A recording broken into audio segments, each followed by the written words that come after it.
cómo ha venido evolucionando la recaudación de los impuestos en los últimos años. Aunque lo puedan creer, sí, no sé si lo pueden creer o no, pero hasta 1991 la mayor parte de las transacciones eran en papel y el papel ni siquiera estaba, obviamente no estaba digitalizado y las bodegas ni siquiera estaban centralizadas. Apenas en el año 2002 se empezaron a hacer pagos electrónicos en ventanillas bancarias y en el 2009 se habilitó el portal de internet, lo cual quiere decir que los contribuyentes iban a poder hacer pagos sin tener una presencia física y directamente a través de los portales bancarios. La siguiente etapa, y la quiero señalar, no es estrictamente un tema de recaudación, pero es un tema muy, muy importante para la recaudación, es lo que está lanzando el Banco de México en estos momentos. El CODI es este mecanismo donde se van a poder hacer pagos directamente de un teléfono a otro teléfono o de un teléfono a un código como aparece ahí, de tal forma que cuando alguien vaya a pagar un periódico al estanquillo, vaya a comprar un refresco a una miscelánea, lo va a poder hacer sin costo alguno. De tal forma que el CODI, este mecanismo digital de pago, en realidad con lo que va a competir no es con las tarjetas de crédito o con las tarjetas de débito, sino va a competir con el efectivo, porque no tiene costo. Pero va a ser muchísimo más eficiente porque en el momento que se haga la transacción va a ir directamente a la cuenta bancaria de uno de ellos. Tiene implicaciones muchísimas para los negocios, para la transparencia, etcétera, pero también tiene implicaciones para los aspectos tributarios, porque nosotros podríamos en algún momento obligar que a cierto tipo de transacciones los pagos se hagan con código, algo que no va a tener un costo para los usuarios, y si alguien no quisiera, en realidad va a ser una señal de alarma para nosotros. Eso quiere decir que aquel contribuyente probablemente quiere esconder algo. Entonces, eso es lo que tiene que ver con cómo se recaudan los impuestos. Y si ustedes se van moviendo a lo largo del tiempo, lo que están encontrando es mecanismos para facilitar a los contribuyentes que paguen, es decir, primero que no tuvieran que ir a nuestras oficinas o a nuestra oficina del Palacio Nacional, primero que abriéndole después diversos canales a través de los bancos, finalmente que puedan hacer los pagos en Internet. Pero las herramientas digitales no solo sirven para facilitar los pagos, tienen algunas otras implicaciones también en materia tributaria. Y una muy, muy importante es porque el SAT, el ente encargado de cobrar impuestos, tiene un volumen altísimo de transacciones para poder recaudar los impuestos de origen federal. Nada más para que se tengan una idea, hay cerca de 30 millones de operaciones de pagos, equivalente al 46.3% del PIB en la tesorería en general. Tenemos transacciones en la gestión asociadas a la recaudación con volúmenes altísimos. Estos son 74.5 millones de contribuyentes en el SAT. Tenemos 10 millones de firmas electrónicas activas y tenemos 57, este es el lado no tan agradable, pero hay 57,000 juicios activos en el SAT. Es imposible administrar esto si no se administra por medios digitales. Así es que gran parte de la tarea que el SAT y la Secretaría de Hacienda han venido haciendo es primero digitalizar algunas cosas que existían en papel y después empezar a operar a través de medios electrónicos. Se hacen 8 millones de emisiones de facturas. ¿Cuáles son los desafíos y oportunidades que tenemos en este sentido? Primero, uno de los desafíos más importantes es el de la economía digital y quiero aprovechar este espacio para aclarar algunos temas asociados a eso. En algunos países se están poniendo impuestos específicos a la economía digital. Este no es el caso de México. Como cualquier otra actividad, la economía digital tiene que pagar dos tipos de impuestos fundamentalmente, el impuesto sobre la renta y el impuesto al valor agregado. Pero la economía digital está presentando retos adicionales. Por ejemplo, cuando alguien paga aquí en la esquina, en Avenida Juárez, compra un periódico, se están generando una serie de impuestos muy específicos, es decir, hay un IVA asociado a la transacción, el dueño del estanquillo va a tener que pagar un impuesto sobre la renta a las personas físicas y el periódico que está siendo vendido va a tener que pagar un impuesto sobre la renta. Por otro lado, si alguno de ustedes se suscribiera electrónicamente a, no sé, al Wall Street Journal o al New York Times, Aun cuando el consumo de ese servicio informal, de ese servicio de medios estuviera dando aquí, probablemente los impuestos estarían pagándose donde está la matriz. Entonces, hay una serie de retos asociados a la economía digital que son los que estamos viviendo ahora. Y como ustedes lo saben, porque es parte de su vida diaria, la economía digital está creciendo muchísimo más rápido que lo que crece el resto de la economía. Y cada vez representa una parte más importante del Producto Interno Bruto. De acuerdo al INEGI, ahora representa alrededor del 5% del PIB, que serían algo un poco más de un billón de pesos.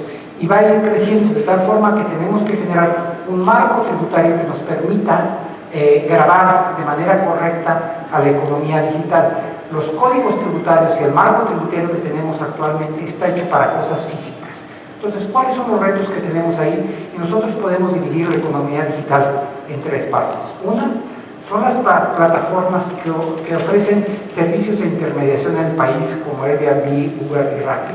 Sí son plataformas internacionales, pero es claro que los servicios se están proveyendo en el país, es decir, alguien que toma un Uber y que va de aquí a Palacio Nacional, el servicio se está haciendo aquí. Asociado a ello debería haber una serie de impuestos. El impuesto sobre la renta del chofer, un IVA por la transacción y un impuesto sobre la renta a Uber y un impuesto a la importación por el servicio de Uber. Eso es muchísimo más difícil de controlar ahora que antes. Nosotros estamos en negociaciones con este tipo de plataformas para que ellos empiecen a retener esos impuestos, justo como operen en un gran número de otro tipo de transacciones. Por ejemplo, mi salario o el salario del secretario de la secretaria de Gobernación, ella tiene que pagar un impuesto sobre la renta, a ella no le pagan su salario bruto, el gobierno le retiene la parte asociada a los impuestos y la entera. Esa misma lógica es la que se espera que pase en el caso de Uber, que las plataformas nos ayuden a hacer las retenciones del IVA y de los impuestos sobre la renta asociados. Esto nos parece, el reto es ponernos de acuerdo con ellos, en esto estamos, y como parte de la miscelánea fiscal hay una serie de potestades que nosotros estamos presentando para que sean aprobadas por el Congreso de la Unión. Es distinto en otro tipo de negocios de la economía digital, como las plataformas de medios sociales. Cuando con compañías como Facebook, Twitter o Instagram, las agencias tributarias suelen hablar, ellos dicen, bueno, yo no le cobro al usuario, entonces por lo tanto no hay un impuesto sobre la renta.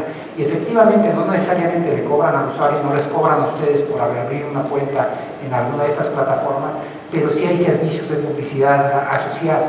Y la gran discusión que se está dando en el mundo es dónde está generándose esa transacción.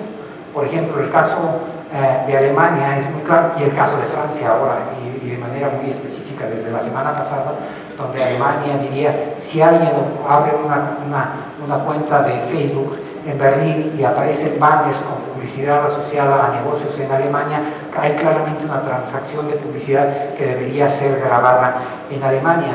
Hace unos días el gobierno francés decidió grabar de manera muy decidida algunas de estas plataformas.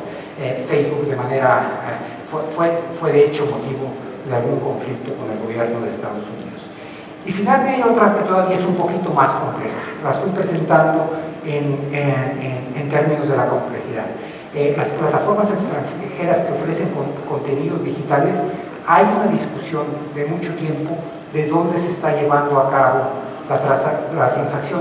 Si nos preguntan a nosotros en Hacienda o si le preguntan a la Agencia Tributaria de España, diría que si ustedes bajan una película de Netflix y la empiezan a ver aquí, la transacción comercial se está dando aquí y no debería ser muy distinto de si ustedes fueran al cine.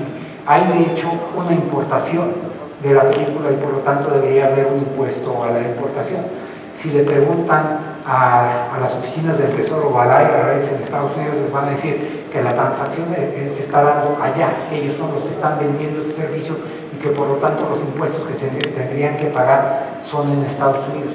En estos bienes intangibles no está claro lo que va a pasar, hay una discusión abierta y hay un acuerdo muy inusual, hay un acuerdo dentro de la OECD que es muy raro porque básicamente los principios dicen que no estamos de acuerdo, pero que vamos a estar de acuerdo en el 2020, que no sabemos cómo va a ser ese acuerdo, pero que básicamente va a haber una especie de impuesto homogéneo a nivel internacional. Y ese bosquejo de acuerdo es lo que permitió saldar, por ejemplo, el conflicto entre Francia y Estados Unidos hace algunos solo días. Estados Unidos, de hecho, quería poner algunas tarifas compensatorias y lo que Francia le dijo es, mira, el año que entra va a haber algún tipo de impuesto. Si al acuerdo que lleguemos resulta que te cobré de menos, ya de modo, si resulta que te cobré de más, te voy a regresar una parte. Entonces, este es un desafío importante. La era digital nos ayuda no nada más a buscar canales más adecuados para poder concentrar los impuestos, sino también presenta algunos retos muy importantes asociados específicamente a los servicios de la economía digital. Pero también nos permite tener herramientas diferentes por el lado del SAT que permitan disminuir las interacciones de persona a persona. Por ejemplo, tenemos estas dos: la firma electrónica avanzada, la factura electrónica, etc.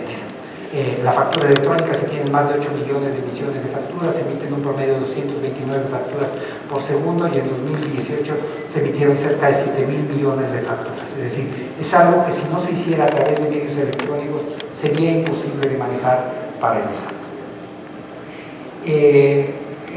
Bueno, tenemos algunos otros temas que son importantes.